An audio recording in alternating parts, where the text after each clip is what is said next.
Hello everyone, welcome to Mishra online classes. मैं हूं निशा मिश्रा और आज के इस वीडियो में आपके लिए लेके आई हूं हिस्ट्री के 4th चैप्टर का सेकंड वीडियो। चैप्टर का नाम है द एज ऑफ इंडस्ट्रियलाइजेशन, औद्योगिकरण का युग। और आज के इस भाग के वीडियो में हम दो मेन टॉपिक्स डिस्कस करेंगे।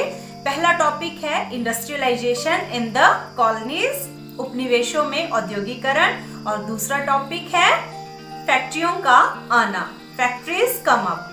सो let we start the topic. इसमें हम सबसे पहले जानेंगे the age of Indian textiles, भारतीय कपड़े का युग। बच्चों, आपको पता है मशीनी युग से पहले अंतर्राष्ट्रीय कपड़ा बाजार में भारत के रेशमी और सूती उत्पादों का ही दबदबा रहता था। बहुत से देशों में पैदा होने वाला कपास जो था वो बड़ा मोटा और बेकार किस्म का होता था, जबकि भारत में पैदा होने वाला कपास बहुत महीन किस्म का था और उत्तम किस्म का था। यहाँ के बने महीन कपड़ों के थान ऊंटों के पीठ पर लादकर पश्चिमोत्तर सीमा से पहाड़ी दर्रों और रेगिस्तानों के पार ले जाए जाते थे। निर्यात के लिए सूरत, मछलीपट्टनम, हुगली जो कि बंगाल में स्थित है, यहाँ पर बंदरगाह बनाए गए थे। कच्चे माल से लेकर निर्यात तक के सारे काम जो थे वो भारतीय करते थे, परंतु धीरे धीरे यूरोपियन जो कंपनियां थी वो शक्तिशाली होती गई और भारतीय कपड़ा उद्योग उनके नियंत्रण में आ गया। इसके लिए उन्होंने बंबई और कलकत्ता दोनों स्थानों पर नए बंदरगाह बनाए और वहां से रेशम के बड़े बड़े सामान का निर्यात वहां से किया जाता था। धीरे धीरे कंपनी ने राजनीतिक शक्ति प्राप्त कर ली और भारतीय उद्योग पर पूरी तरह से अपना नियंत्रण करने का उन्होंने प्रयास किया। इसी टॉपिक में हम क्वेश्चन नंबर 1 का सी पार्ट डिस्कस करेंगे। सूरत बंदरगाह 18वीं सदी तक हाशिए पर पहुंच गया था। सूरत बंदरगाह गुजरात के तट पर स्थित था। मशीनी उद्योगों से पहले समुद्री व्यापार की दृष्टि से यह एक महत्वपूर्ण बंदरगाह था। इसके द्वारा भारत खाड़ी देशों तथा लाल सागर के बंदरगाह से जुड़ा हुआ था। यह व्यापार भारतीय सौदागरों के नियंत्रण में था, परंतु 1750 के दशक तक यह व्यापार जाल टूटने लगा। भारत में यूरोपीय कंपनियों की शक्ति बढ़ती जा रही थी। पहले उन्होंने स्थानीय दरबारों से कई प्रकार की रियायतें प्राप्त की, रियायतें मतलब सहूलियतें, और उसके बाद उन्होंने व्यापार पर अपना अधिकार जमा लिया और नए बंदरगाहों का निर्माण हुआ। फलस्वरूप सूरत तथा हुगली जैसे पुराने बंदरगाह जो थे वो अपना महत्व खो बैठे। इन बंदरगाहों से होने वाले निर्यात में बहुत ही कमी आई। सबसे पहले जिस पैसे से व्यापार चलता था वह कम होने लगा। धीरे धीरे स्थानीय बैंकर दिवालिया हो गए। 17वीं शताब्दी के अंत में सूरत बंदरगाह से होने वाले व्यापार का कुल मूल्य 1.6 करोड़ था, परंतु अगले 30 से 40 वर्षों में यह गिरकर केवल 30 लाख रह गया। इस प्रकार 18वीं शताब्दी तक सूरत बंदरगाह हाशिए पर आ गया, अर्थात अपना महत्व खो बैठा। The port of Surat was declined by the 18th century. Surat port was situated on the coast of Gujarat. It was an important port in terms of maritime trade before machine industries. By this, India was connected to Gulf countries and Red Sea ports. This trade was under the control of Indian merchants. But by the 1750s, this trade trap began to crumble. The power of European companies was increasing in India. First, they obtained a variety of concessions from the local courts, and after that they acquired their authority over trade and new ports were built. As a result, old ports like Surat and Hooghly lost their importance. Exports from these ports have come down drastically. Previously, the money with which the business was run began to decrease. Gradually, the local bankers went bankrupt. The total value of trade from the port of Surat at the end of the 17th century was 1.6 crore. But in the next 30 to 40 years, it fell to just rupees 30 lakh. Just by the 18th century, the port of Surat was declined. That is, it lost its importance. अब जब भारतीय कपड़ा बाजार पर अंग्रेजों ने पूरी तरह से अपना नियंत्रण स्थापित कर लिया, तो बुनकरों का क्या हुआ होगा? What happened to weavers? ये हमारा नेक्स्ट टॉपिक है।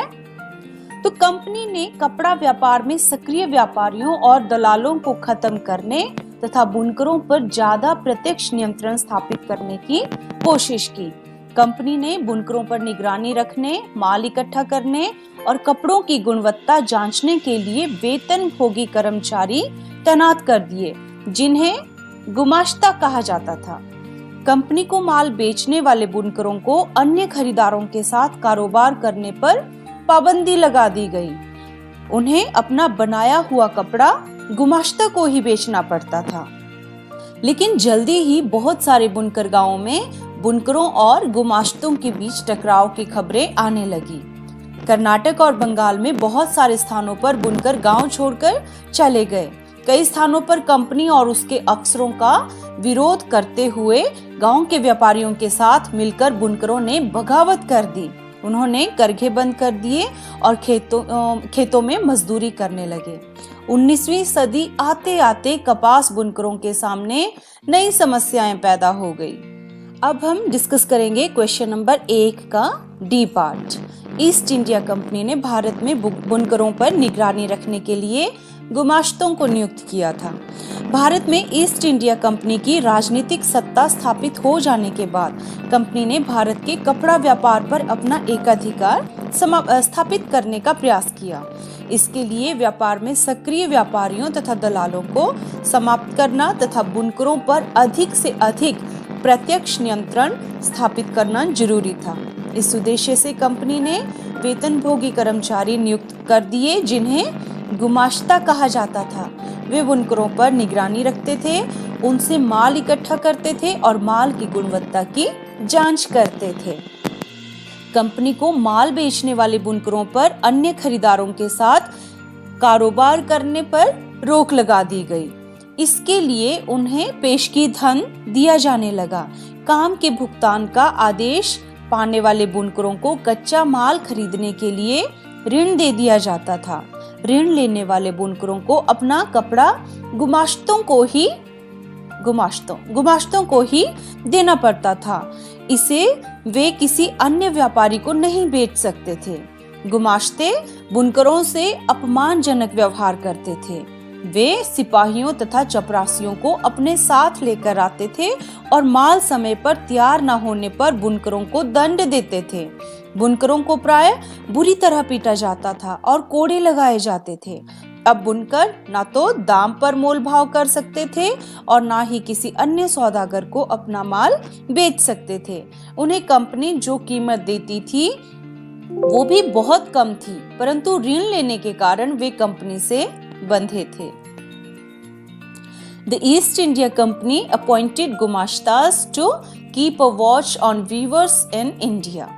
After the establishment of the political power of the East India Company in India, the company attempted to establish its monopoly over India's textile trade. For this, it was necessary to eliminate traders and brokers active in the trade and to establish maximum direct control over the weavers. For this purpose, the company appointed salaried employees who were called gumashta. They monitored the weavers, collected goods from them and checked the quality of the goods. Weavers selling goods to the company were prohibited from doing business with other buyers. For this, they started being given advance money.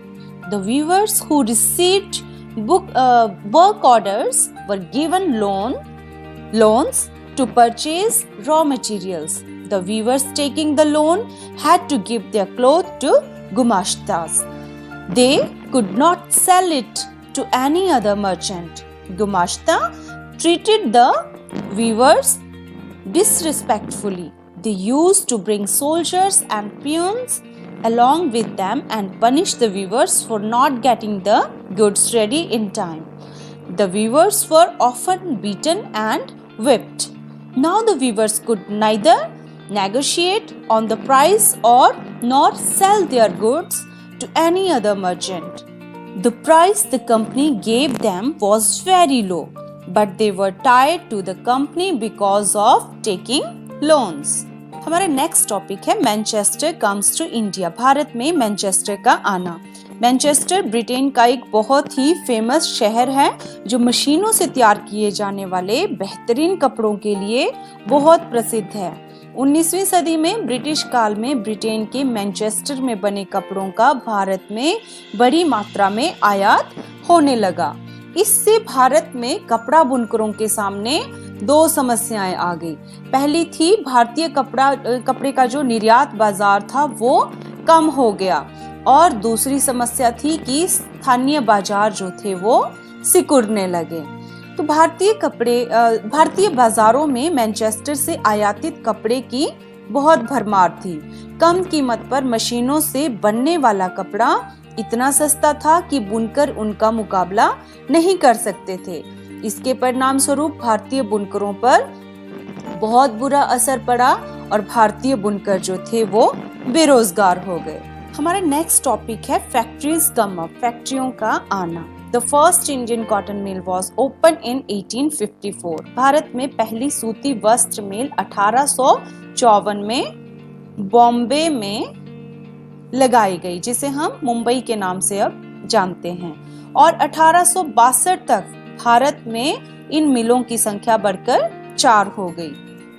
Bharat में पहली jute mill 1855 में बंगाल में लगाई गई और दूसरी 1862 में चालू हुई। अब प्रश्न ये उठता है कि ये उद्योग कौन लगा रहा था? भारत में जो ये सूती वस्त्र और जूट वस्त्र मिल जो लगाई गई, इनको कौन लगा रहा था? और दूसरा प्रश्न था कि इनके लिए पूंजी कहां से आ रही थी? और तीसरा प्रश्न ये है कि मिलों में काम करने वाले कौन थे? इन प्रश्नों के उत्तर हमें इस टॉपिक में मिलेंगे। द अर्ली एंटरप्रेन्योर्स, प्रारंभिक उद्यमी। भारत में द्वारकानाथ टैगोर, जमशेदजी नुसरवान जी टाटा, मारवाड़ी सेठ हुकमचंद, जमशेदजी जीजी भोये, सर आरजे टाटा और सर डीजे टाटा जैसे ऐसे कई भारतीय उद्यमी हुए हैं जिन्होंने भारत में उद्योगों की स्थापना कर अपने वंश का तथा भारत का मान सम्मान बढ़ाया है। तो अब देखते हैं इन उद्यमियों के पास इतना पैसा कहां से आया। इन उद्योगों की स्थापना करने के लिए जो लाखों करोड़ों रुपए लगे वो इनके पास कहां से आए। तो सबसे पहले इन लोगों ने चीन के साथ जो व्यापार किया था उससे इन्होंने बहुत भारी मात्रा में पैसा कमाया था। दूसरा, ये लोग इंग्लैंड को कच्चे कपास का निर्यात करते थे, उससे इन्होंने पैसा कमाया। और तीसरा, रेशम को ये भारत से इंग्लैंड पहुंचाते थे। तो इन सभी व्यापार या फिर निर्यात से इन्होंने जो भी पैसा कमाया वो उन्होंने भारत में उद्योगों की स्थापना पर लगाया। अब प्रश्न ये उठता है कि इतने बड़े बड़े उद्योगों में इतनी ज्यादा संख्या में मजदूर कहाँ से आए? Where did the workers come from? मजदूर कहाँ से आए? तो 1901 में भारतीय फैक्ट्रियों में मजदूरों की जो संख्या थी वो थी 5,84,000 और 1946 में भारतीय फैक्ट्रियों में मजदूरों की संख्या कितनी हो चुकी थी? 24,36,000। अब ये मजदूर कहाँ से आए? तो ज्यादातर औद्योगिक इलाकों में मजदूर आसपास के जिलों से आते थे। जिन किसानों कारीगरों को गांव में काम नहीं मिलता था वे औद्योगिक केंद्रों की तरफ जाने लगते थे। और 1911 में मुंबई के सूती कपड़ा उद्योग में काम करने वाले 50% से ज्यादा मजदूर पास के रत्नागिरी जिले से आए थे। बाद में जब नए कामों की खबर फैली तो दूर दूर से भी लोग आने लगे। उदाहरण के लिए संयुक्त प्रांत के लोग मुंबई के कपड़ा मिलों और कलकत्ता के जूट मिलों में काम करने के लिए पहुंच रहे थे। तो इस प्रकार आसपास के इलाकों और बाद में दूर दराज के क्षेत्रों से भी लोग इन उद्योगों में काम करने के लिए आने लगे। तो ये था हमारा आज का टॉपिक। इस लेसन के दूसरे भाग का वीडियो और इस लेसन के तीसरे भाग के वीडियो के साथ आपसे कल मिलेंगे।